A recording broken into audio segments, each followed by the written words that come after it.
excusez-moi, il y a des personnes qui énergétiquement vous vampirisent et elles ne s'en rendent pas compte. C'est pas de leur faute, elles ne s'en rendent pas compte.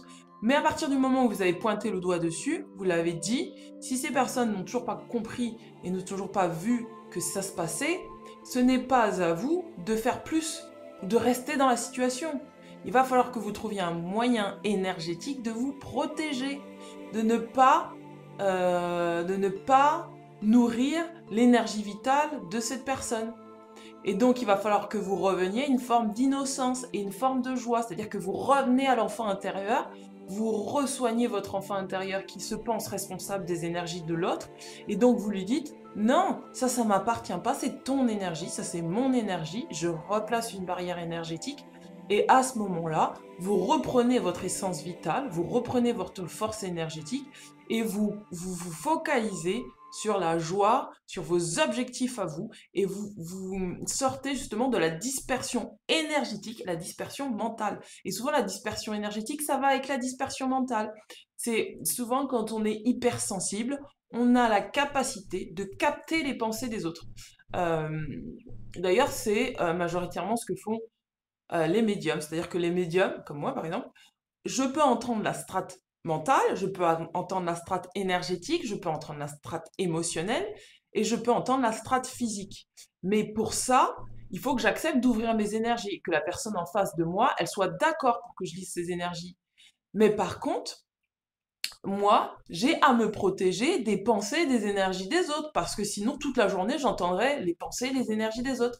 Et il y a des périodes où, par exemple, si je suis un petit peu plus fatiguée que d'habitude, ou que je me suis pas suffisamment ancrée, que toute la journée, je vais entendre l'égrégore collectif qui va me parasiter, me parasiter, me parasiter, me parasiter. Et c'est à ce moment-là que je dois couper. Et là, c'est pareil. Vous, quand vous êtes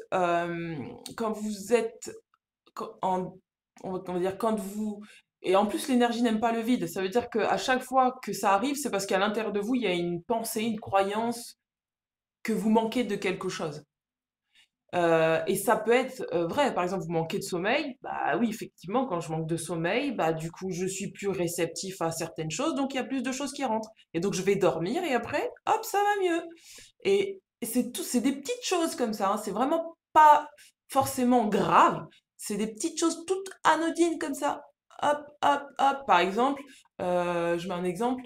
Aujourd'hui, j'ai mal mangé, je me sens barbouillée, donc du coup, énergétiquement, bah, du coup, je suis pas super cool, parce que dans mon corps, ça va pas. Et si dans mon corps, ça va pas, dans mes émotions, ça va pas, dans mon mental, ça va pas. Le but du jeu, c'est quand même se détacher, donc je vais pas rester sur ma douleur, mais quand même, je vais prendre conscience que mon corps, il a besoin de soins, et donc je vais lui apporter du soin. Et c'est ça, revenir à l'enfant intérieur, c'est revenir à des besoins basiques. Manger, dormir, s'amuser, être équilibré, travailler, enfin voilà. Et quand je dis travailler, c'est pas qu'à travailler juste pour travailler, en fait, c'est contribuer parce que ça me fait plaisir de le faire. Si ça me fait pas plaisir de le faire, je vais pas le faire. C'est vraiment accepter et parfois accepter de faire des compromis parce que je sais qu'à long terme, ça va être super cool pour moi. Et c'est revenir à cet enfant intérieur pour qui en fait nous devons combler tous les besoins de l'enfant intérieur doivent être comblés et ça passe par le fait de dire non à l'extérieur quand c'est non et de ne pas troquer ses ressources. Et ça, j'en avais déjà parlé, hein, troquer ses ressources pour des personnes qui sont, elles, en déficit, mais qui refusent de prendre en compte leurs besoins. C'est aussi simple que ça, en fait. Enfin, je dis que c'est simple. C'est simple dans la projection mentale, ça paraît très simple. Dans les faits, c'est s'affirmer. C'est avoir le courage de ne pas se sentir coupable. Et même si vous vous sentez coupable, je vous conseille de dire non si c'est non. Que vous sentiez coupable ou non, la culpabilité, c'est juste une émotion. Vous n'êtes pas vos émotions. Elles sont là juste comme, c'est comme une boussole qui viendrait vous dire, hop, hop, hop, hop, il y a ton curseur là, ton curseur là, aïe, aïe, il faut le réguler. Ok, on va essayer de comprendre pourquoi le curseur il s'agite comme ça et pourquoi il n'est pas juste stable.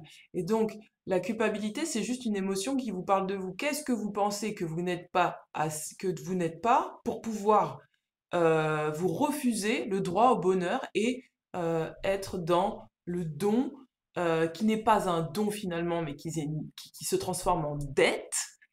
Je répète, le don qui n'est pas un don, mais qui se transforme en dette émotionnelle, parce que vous y répondez par culpabilité. qu'est-ce qui fait que vous n'osez pas vous affirmer face à ça? Et s'affirmer face à ça, c'est pas lutter contre ça, c'est dire ok, je ressens de la culpabilité et j'ai pas le courage de dire non. Pourquoi?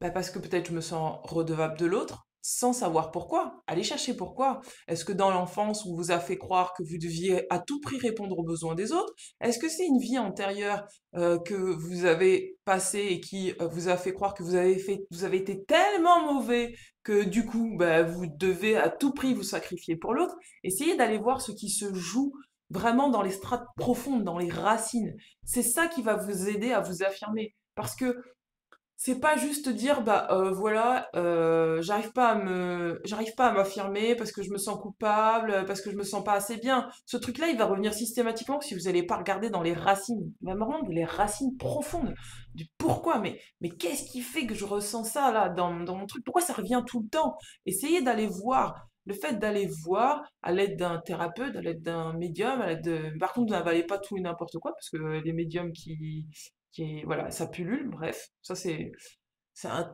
truc qui me fait voilà, qui me fait un peu bondir aussi dans la profession, c'est qu'il y a beaucoup de charlatans, disons-le clairement. Et du coup, allez voir en fait ce qui fait que voilà, ça chatouille, que c'est trop lourd pour vous à porter. Qu'est-ce qu'il y a qu'est-ce qu'il y a à conscientiser que vous n'avez pas conscientisé, qu'une part de vous n'a pas encore conscientisé, que vous êtes parfait tel que vous êtes, que vous n'avez pas besoin de donner plus que ce que vous êtes, que ce que vous êtes suffit amplement. Ça peut être plein de croyances comme ça qui s'agitent ou des mémoires qui s'agitent. Et est-ce que vous répondez à ces mémoires du passé ou est-ce que vous vous affirmez dans l'instant présent? Et alors, la première chose à faire quand on ressent ce genre d'émotion qui est gênante et qui empêche de s'affirmer, c'est de respirer. Pensez toujours à inspirer quand vous sentez que ça travaille, etc. Et expirer. Le fait d'inspirer et d'expirer, ça va déjà relâcher tout le corps, relâcher tous les muscles, tous les tendons. Ça va vraiment vous faire relâcher tout le corps et vous reviendrez plus rapidement à l'instant présent. Et déjà, en plus, ça va arrêter vos pensées.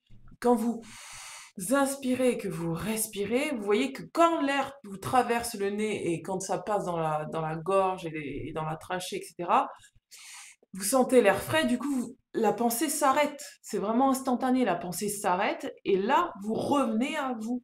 Vous revenez à ici et maintenant. Vous n'êtes plus connecté à vos mémoires du passé.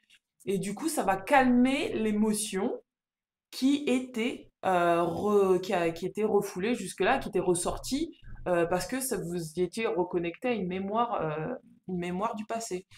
Donc, mes chers amis, oh là là, je pensais pas faire une vidéo aussi longue, je pensais faire une vidéo un peu plus courte. Donc, juste pour vous dire, mes amis, que faites attention dans l'énergie du donner et du recevoir. Sachez ce que vous donnez, si vous le donnez de bon cœur ou si vous le donnez parce que vous voulez recevoir. Sachez aussi que quand vous recevez,